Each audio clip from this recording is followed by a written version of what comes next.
Buenos días. Ay, mi pelo. Estoy un poco abatido de estos días vacacionativos. Hoy es un nuevo feriado aquí federal en Estados Unidos. Se llama Juneteenth, algo así. Suena como a junio con dientes. Es como me suena. Tiene que ver como con la fecha de la liberación de los esclavos.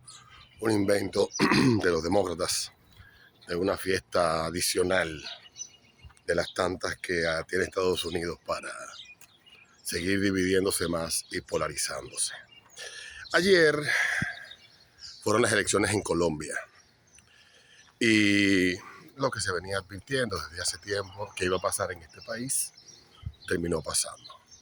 Ciertamente eso es un fenómeno bien estudiado, bien entendido por muchos analistas, empezando por Tocqueville, pasando por algunos más contemporáneos, como los países de alguna manera deciden cambiar el rumbo que llevan. Son ciclos que pasan cada 15, 20 años. Y no es nada nuevo, no es nada del otro mundo. Eso se me cansa de pinga. No es nada del otro mundo. Y lo que sí es del otro mundo son las expectativas que las personas, el votante, se crea a través del discurso de los políticos. Por lo general, los votantes entienden que los políticos pueden, de manera mágica, resolver los problemas que les aquejan y problemas que posiblemente se van acumulando por años, problemas que son estructurales, que no se resuelven de la noche a la mañana, tal vez por falta de voluntad política, tal vez por descuido de los políticos, porque a corto o mediano plazo prefieren ellos hacer proyectos que sean visibles en el corto y el mediano plazo y se comprometen menos con aquellos que son otras generaciones que se van a beneficiar posiblemente de esas transformaciones estructurales. Creo que un buen ejemplo de eso es Singapur y cómo convertirse en una potencia económica y educativa le tomó a ellos generaciones. Y aunque tal vez algunos no coincidan en que la forma de gobierno que ha tenido Singapur desde su fundación sea la más idónea, creo que todos debemos de coincidir de que es uno de los países donde existe menos desigualdad del mundo. Las razones, bueno, cada quien lo verá a través del cristal ideológico con el que observa la vida y con el que observa los fenómenos políticos y le encontrará una explicación que no justifique tal vez al 100% la manera en que eso se logró en ese país. Colombia ha estado sumergida más de medio siglo en una situación de violencia, división social, guerrillas, la historia de lo que pasó en el 1948, el asesinato de Gaitán, líder liberal, etcétera. Y pareciera que nos venden los medios de comunicación que en Colombia las ideas izquierdosas no han tenido cabida y que ha sido un país que ha estado en manos de la derecha toda la vida. Ciertamente, si nos apegamos a esa narrativa como nos lo venden los medios de comunicación, pues sería el primer candidato de izquierda que gana en Colombia, lo cual es falso. Tenemos el primer político comunista que ya fue alcalde y fracasó en Bogotá, que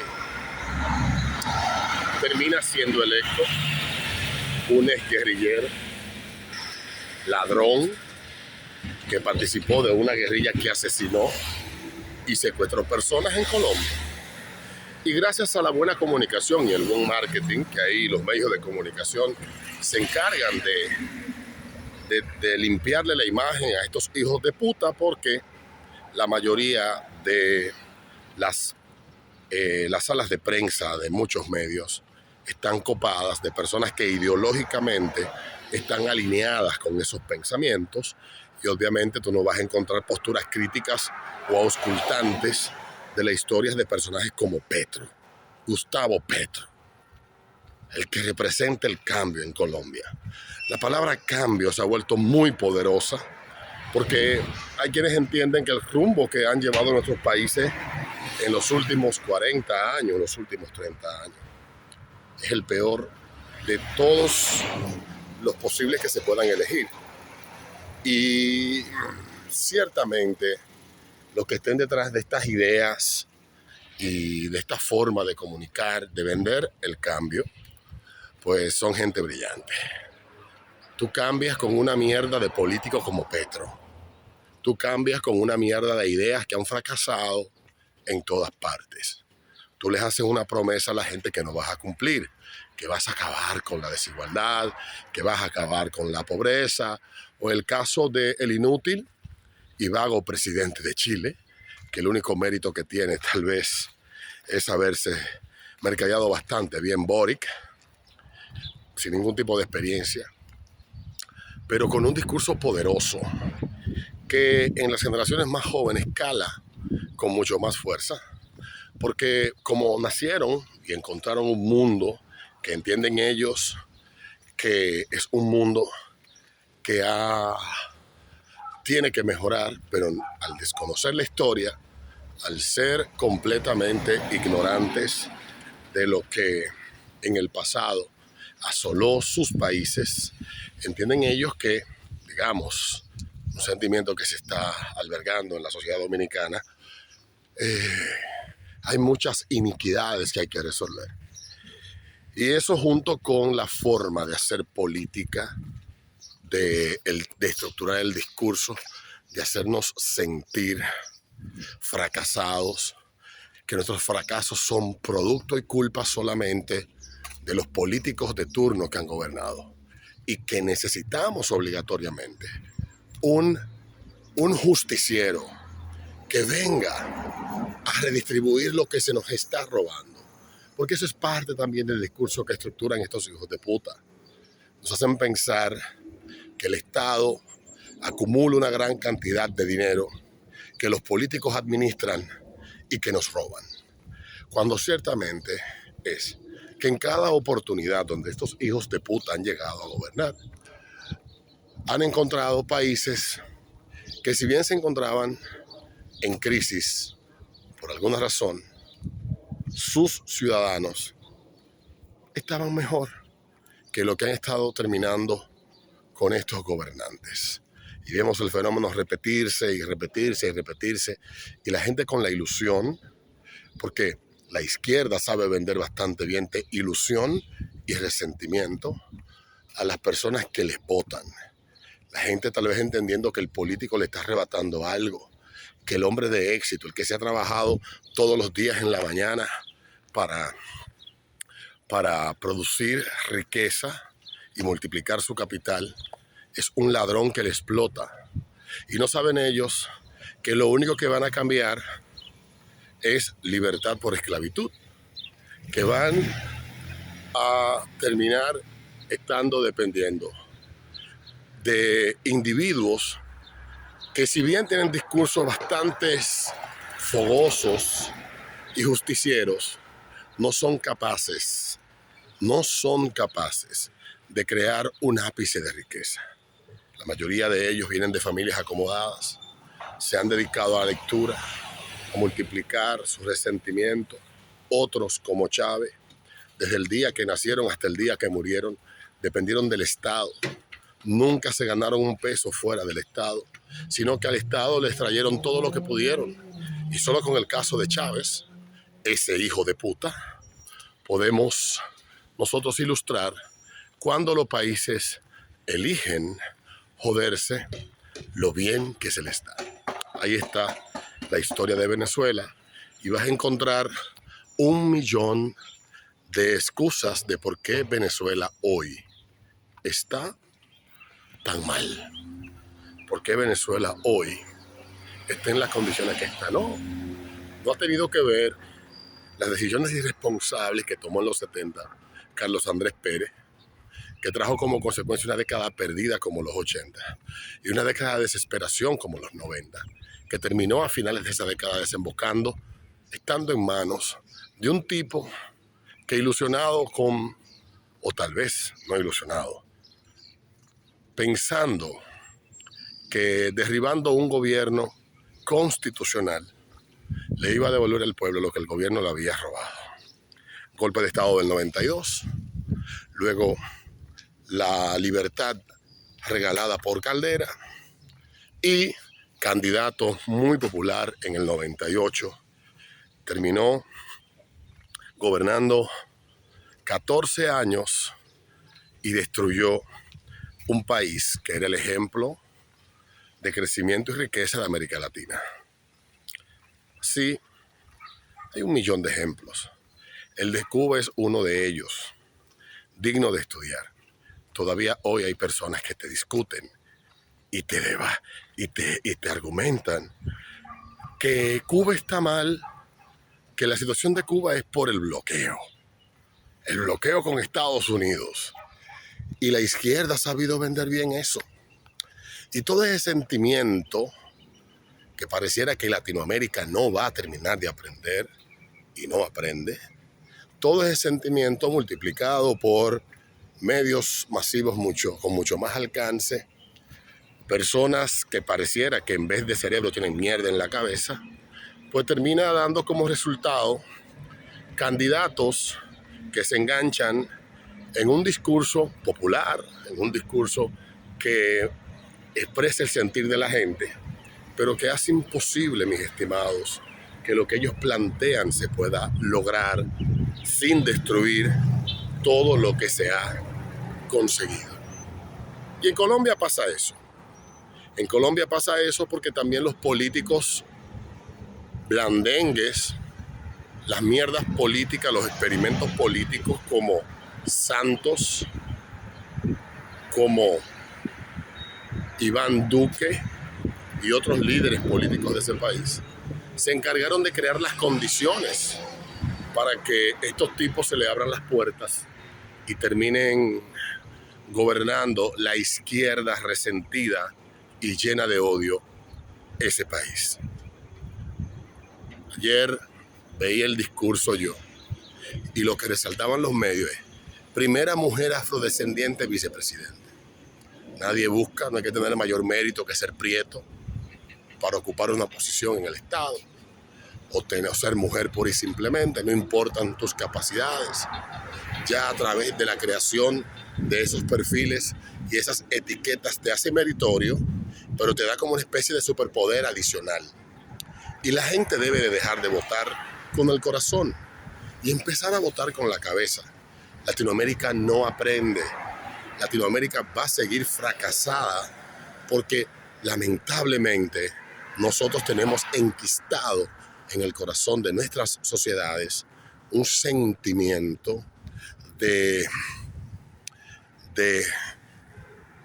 dependencia, de estado dependencia, que no queremos nosotros comprender, que la responsabilidad de nuestro éxito es una decisión personal, que el Estado debe de acompañarnos y debemos claramente que exigir que el Estado se encargue de las cosas que no es imposible a nosotros poder garantizar.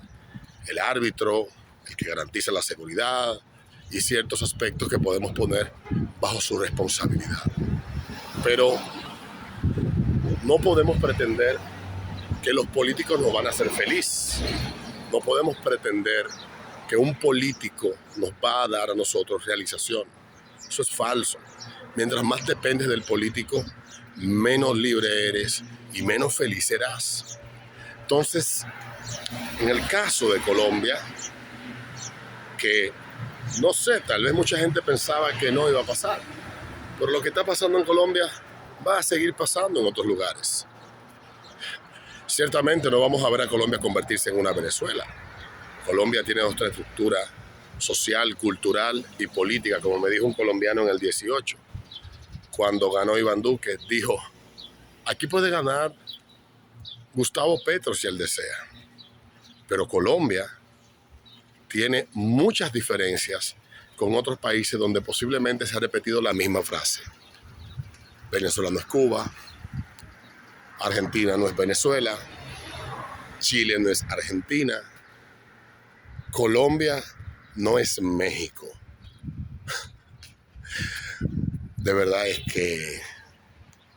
curioso. Mucha gente ignora todo lo que hay detrás de estos grupos políticos. ¿Cuál es el plan estratégico?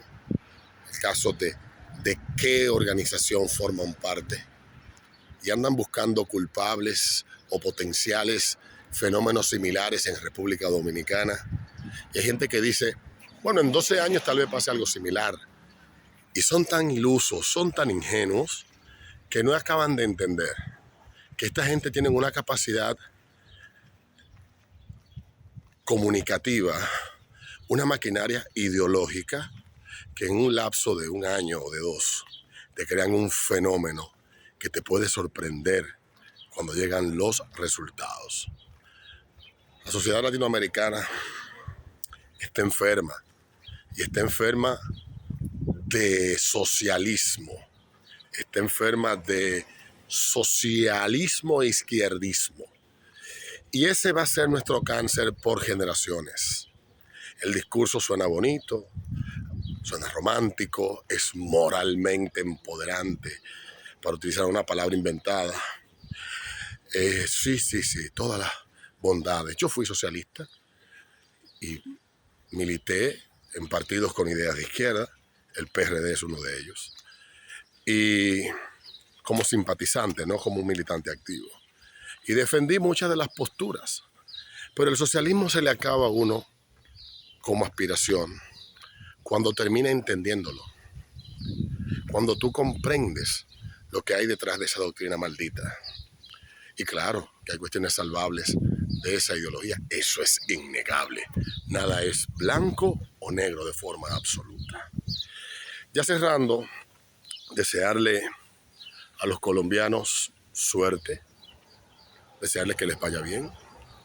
Espero que no terminen como Chile, que a 3 meses de la elección de su presidente, de Boric, en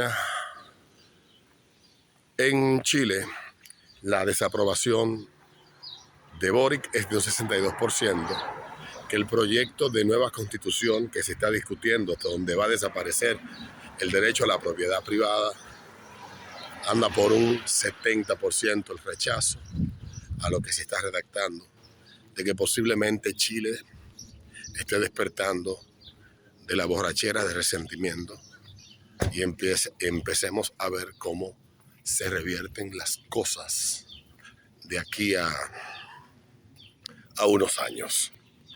Igual pasará en México.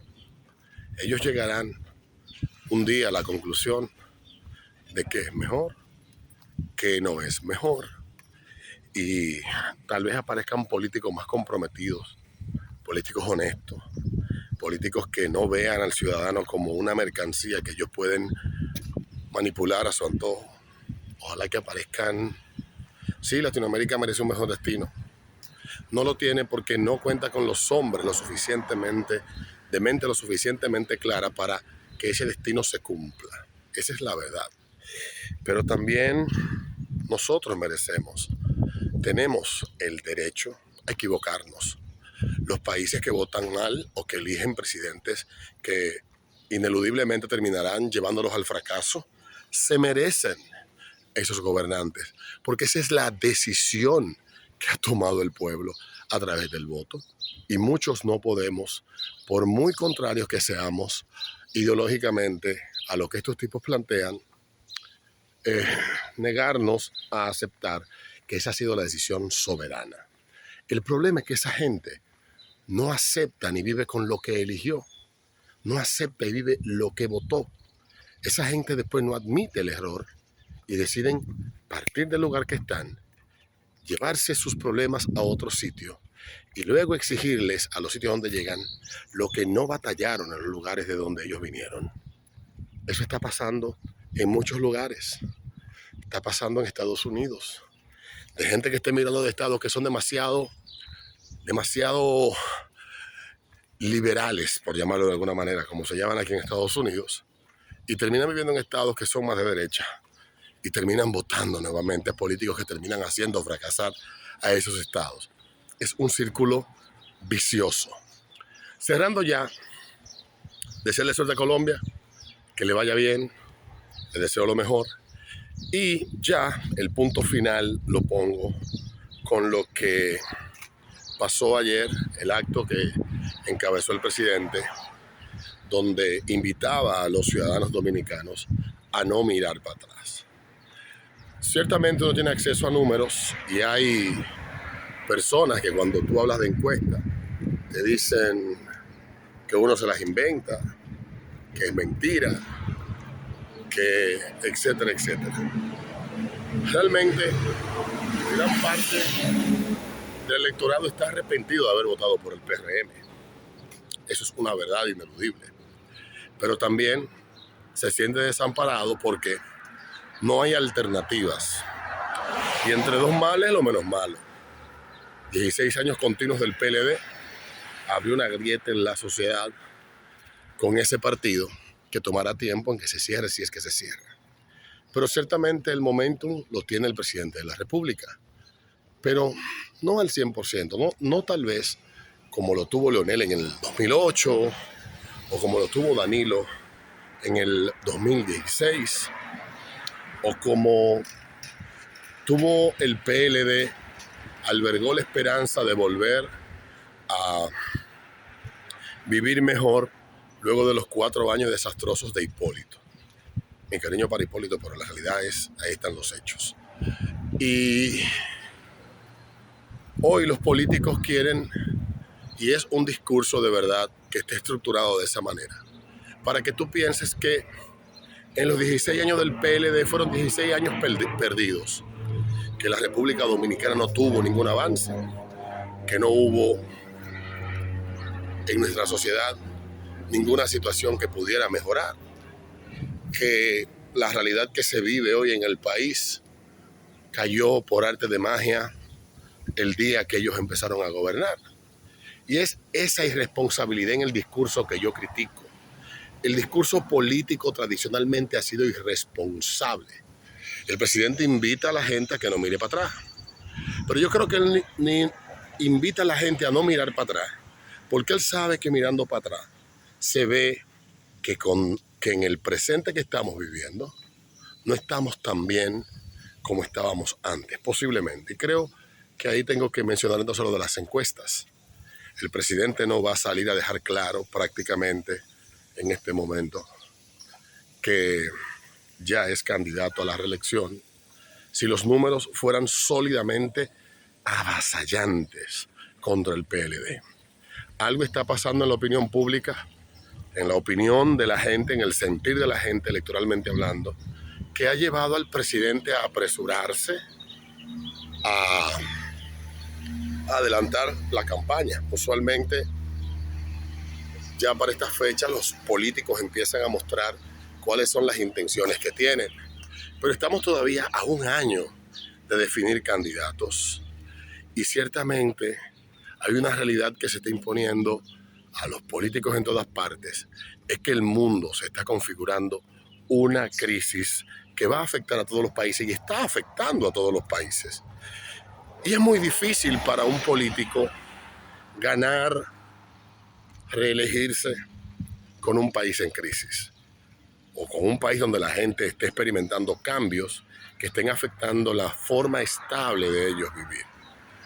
Y yo creo que el presidente de la República, cuando invita a no mirar para atrás, es diciéndole a la gente y tal vez exacerbando un sentimiento que a él le favoreció mucho en el 2019 y 2018, un sentimiento de cansancio o tal vez las mayores quejas de los políticos, de la gente sobre los políticos que gobernaban de turno. El PLD se anquilosó en el poder.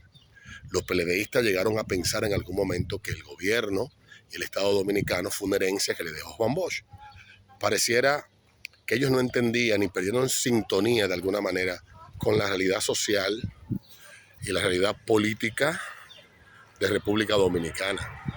Perdieron conexión con eso y obviamente la alternativa, la única alternativa potable que había en el momento era Luis Abinader, sumado con la ambición de Leonel de volver a ser presidente,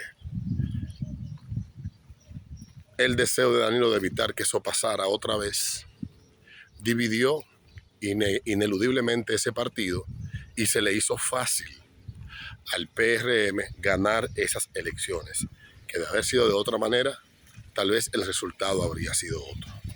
Y hoy el presidente no quiere que miren al pasado. Cuando uno mira al pasado se encuentra con muchas cosas que posiblemente uno diga, coño, ¿estaremos tan bien o habremos elegido bien? Es posible que sí, es posible que no.